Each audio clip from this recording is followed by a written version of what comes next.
Welcome to Live with Anton Gunn. It is 2 p.m. East Coast time, 11 a.m. Pacific. And to everybody in the Central Time Zone, in the Mountain Time Zone, it's time to get in where you fit in. I am excited today because I want to share some research that I have been doing for more than a year, really about an important subject that's affecting everybody. Now, I'm going to give it to you in a framework that I think you should understand and will want to understand. We're now at this season or the point of the year where the season is beginning to change. That things are starting to feel different. The weather is starting to feel different. The daylight savings time is changing on us. So there's a lot of things that are changing and it's putting us into a different mood. Well, today I want to talk about something that has never changed in our workplaces. It is something that will never go away, but it is impacting our organizations in new and dynamic ways. And this is not a good thing. It's not a positive, it's a negative. And so I want to talk to you today about a subject called workplace injustice. See, workplace injustice is something that we are all familiar with. All of us are familiar with it. And many times when it hurts us individually or when it hurts our teams, it hurts the people who we know as colleagues, it has a devastating impact on our organization. It leads to low morale. It leads to low productivity. It leads to a new phenomenon called resenteeism. Now, when I say resenteeism, we all know what absenteeism is that people will sometimes take a sick day and not really be sick.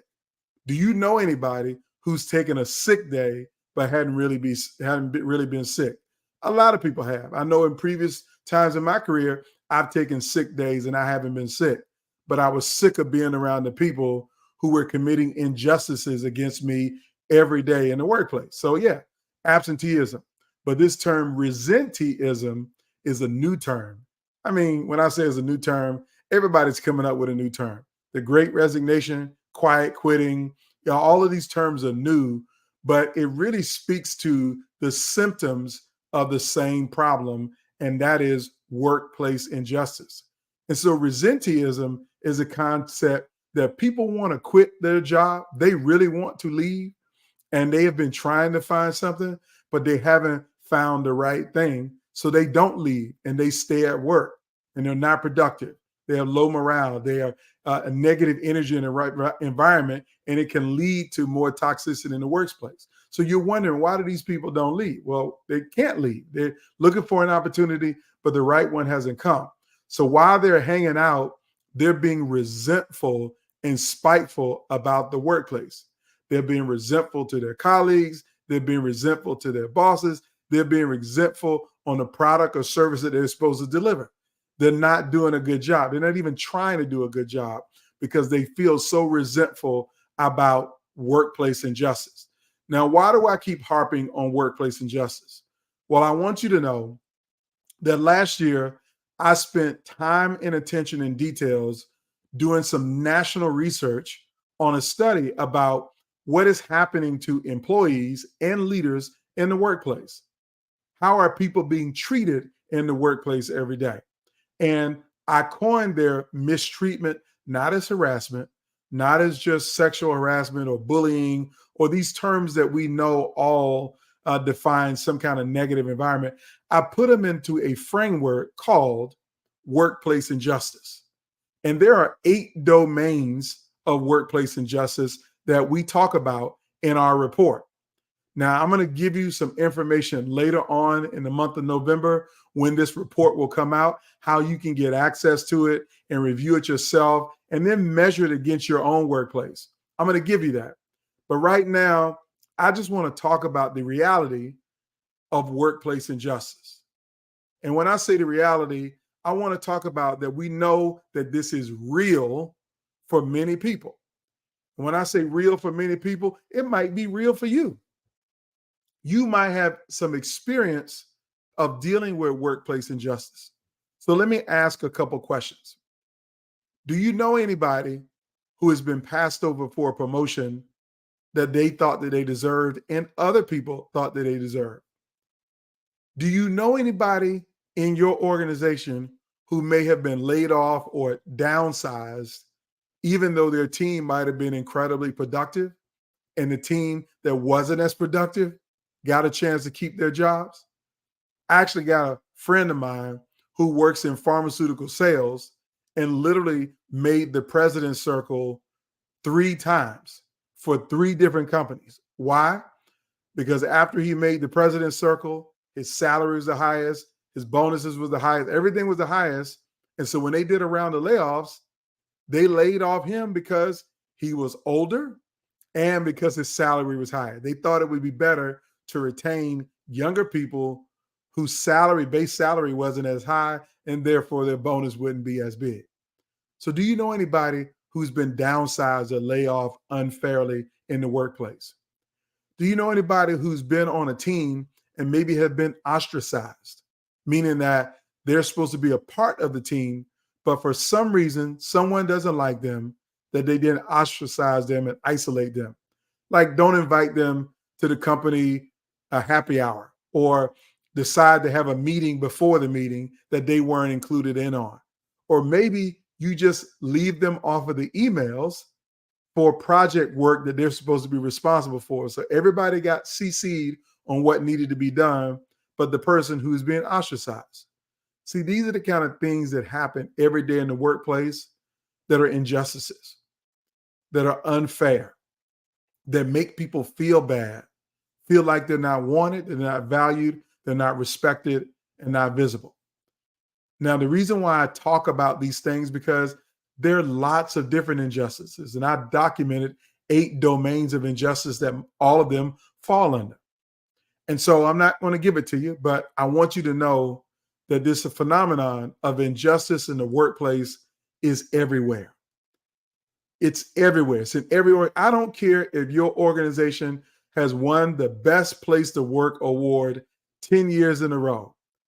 I'm 100% confident that somebody in your organization has been treated unjust, that they have experienced injustice in the workplace. I'm confident of that. I'm so confident of that I'm willing to make a bet on it. And I'm not a gambler. I'm not at all a gambler. So that's why I'm not going to tell you the amount of the bet. But I'm willing to make a bet that somebody in your organization is experiencing injustice, as defined in the 8 domains of injustice. So I want us to know that we all should just acknowledge that it's happening everywhere. We should. Now, some of you will say, well, I reject that notion, Anton. There's no injustice on my team. There's no injustice in my organization. I'm a great leader. Well, let me tell you what. There's injustice. You just don't know about it, because nobody's willing to tell you what's going on, because you might be that leader that overreacts about injustice. Or maybe you're the leader that they told about 5 years ago. They told you about the injustice 5 years ago, and you never did anything about it. So now people say, well, why would I waste my time going to tell her about what's going on here when I told her that 5 years ago and she still hasn't done anything? So I want you to know that you don't have awareness of the problem, because you might be the problem. So the faster we understand that injustice is everywhere, the faster we get to fixing the problem. So you can't fix what's wrong until you know what's wrong. And you won't know what's wrong if you don't ask the right questions or create a space where people are willing to come in to tell you about the injustices that they experience. So that's the first reality of injustice, is that you have to understand it's everywhere. That's the reality. It's everywhere. Now, the second reality of injustice is that it's everyone's battle. See, when I say everyone's battle, here's what I want you to understand. That the reason why injustice is able to persist in an organization, because there's very few superheroes at work. Now, what I mean, very few superheroes, that when they see injustice and unfairness, they take off their pocket protector, they get up out of their cubicle, and they do their best to right the wrongs or to end the injustice. And so when you have a few superheroes, let's say 10, in an organization of 500 people, there's no possible way that those 10 people can address or solve every injustice everywhere. See, we usually leave it up to superheroes in HR, or we leave it up to that special leader who we know always does the right thing and has people back. But I wouldn't dare go to you, my boss, because if I raise this to you, you're just going to take it out on me because I'm bringing more problems to you. So we end up with these like 10 superheroes in our organization trying to do battle against the arch nemesis of workplace injustice across a 500-person organization. It ain't possible. Now imagine if you work at a company with 50,000 people that's on 6 continents and literally have multiple divisions in each place. There's no way for you to do battle against injustice. So I'm telling you, the reality is that we need to make rooting out injustice everyone's battle. That's the second reality, that it has to become everyone's battle, that we all need to stand up, we all need to speak out, and we all need to do whatever we can to address the injustices that we see at work. We can't be a coward about facing injustice. We got to have some courage to face injustice. But there's a lot of people who don't have courage. And therefore, they leave it up to a very few people to solve the injustice, and everybody else has no accountability.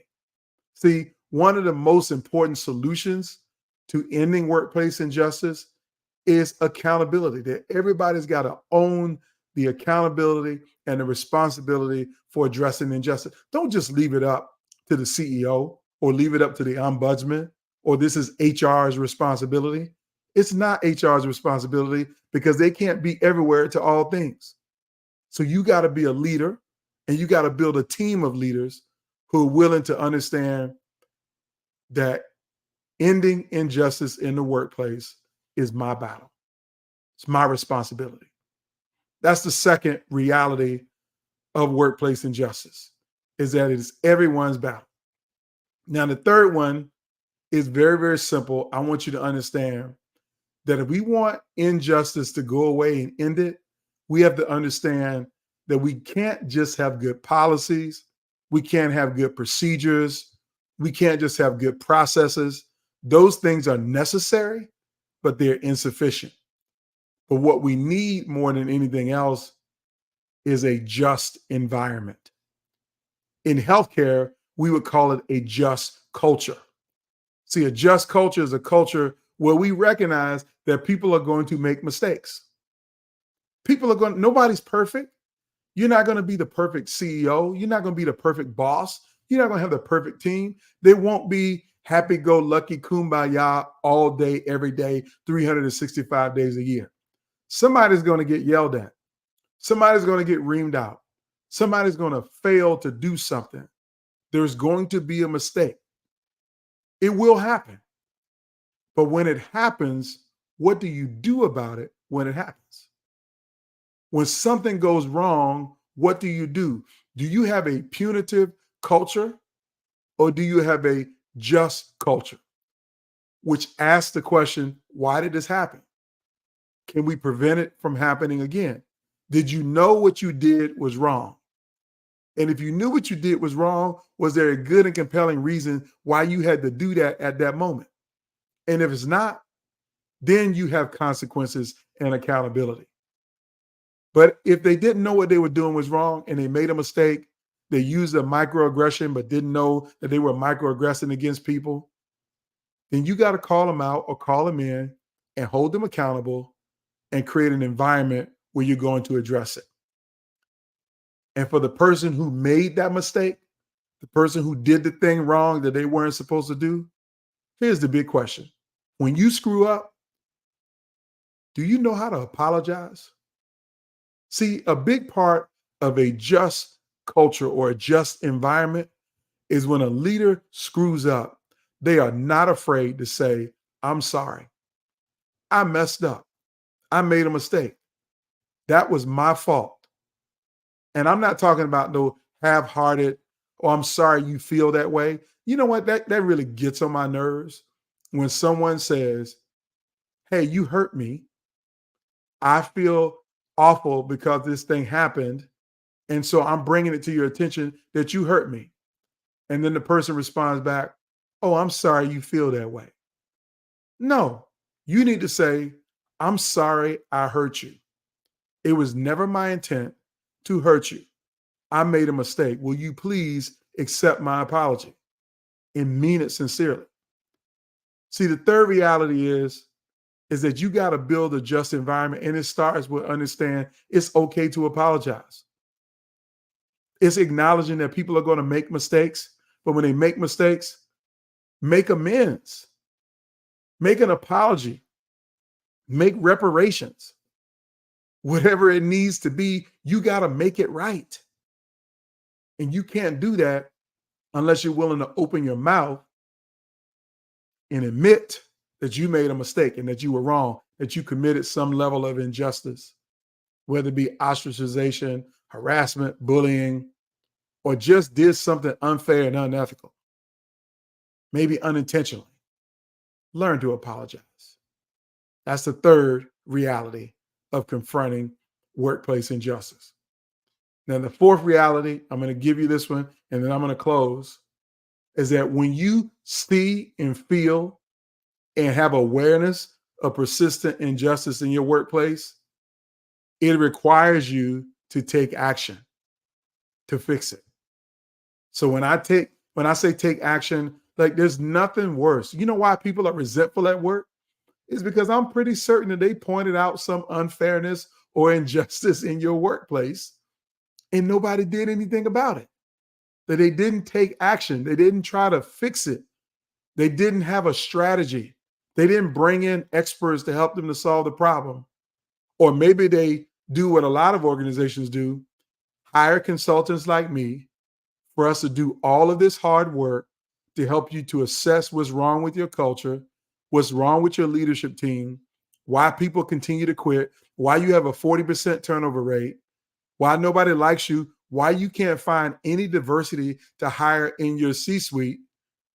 I've done all of that work for multiple clients and laid out a game plan for them to fix what's wrong in their culture so they can build diverse, high-performing teams and a world-class culture that you could identify because the employees are people who never want to quit and they love what they do because they feel valued, respected, and included. And the leaders are leaders that everybody admires. See, I know how to do that. I've given reports and research and presentations. I've done everything for clients to give them that. And you know what happens? They take my report and say, this is amazing, Anton. This is phenomenal. Oh, this is a game plan. It's perfect for us. Thank you so very much. And you know what they do? They put it on the shelf. Or they make an excuse that we don't have the time, we don't have the budget, we don't have the right people. If we do all of these things, Anton, you know what's going to happen? That it's going to make somebody else upset. What? Don't you think I accounted for that? That's why you got to have a change management process. You can't come in one fell swoop and start making changes, immediately and do them overnight. My recommendation sometimes has a 6, 12, or 18-month implementation strategy. But where the organizations fail is that they don't ever take action on any of the strategies, not on one. So workplace injustice stays persistent and ever present in organizations because there is no collective action on behalf of the organization. Now, I'm intentional about using the word collective. You know why? Because there's always that one leader. Again, the superhero. See, it's usually the superhero who calls me or hires me, or at least wants to hire me into their organization because they're tired of fighting by themselves. So they say, Anton, instead of me fighting by myself, I need some help. So I want you to come in and speak to our leadership team. I want you to come in and speak at our all staff meeting. I want you to come in and lead a retreat for us. I want you to come in and do these things. I need your help. But what ends up being the reality is that the other members of the leadership team ain't bought into taking action. See, they like the injustice and the unfairness. Some of them actually think that they benefit from things staying unfair. Some of them even feel like, you know what? That's not my job, my responsibility. It's not my problem. And I already told you that it's everybody's battle. You can't have the few superheroes. You have to have collective action. The whole team, the whole organization who's committed to say that we believe that everyone deserves respect, dignity, and to be valued in the workplace. We believe that every leader should serve the people that they lead, empower them with the tools, and most importantly, build a trusting organization that leads to greater success. You got to have the whole team bought into those kind of principles. I'm not saying those specific principles right now because I don't know what's going on in your organization. But what I do know is that you need to take collective action. And sometimes when you don't know what action to take, you need to dial my number. You need to call my number, 843-732-4866. You need to get on the phone with me or my team and let us come in and figure out what's wrong and give you the action plan of what you need to do. You need to reach out. So send me a direct message if that's you or your organization.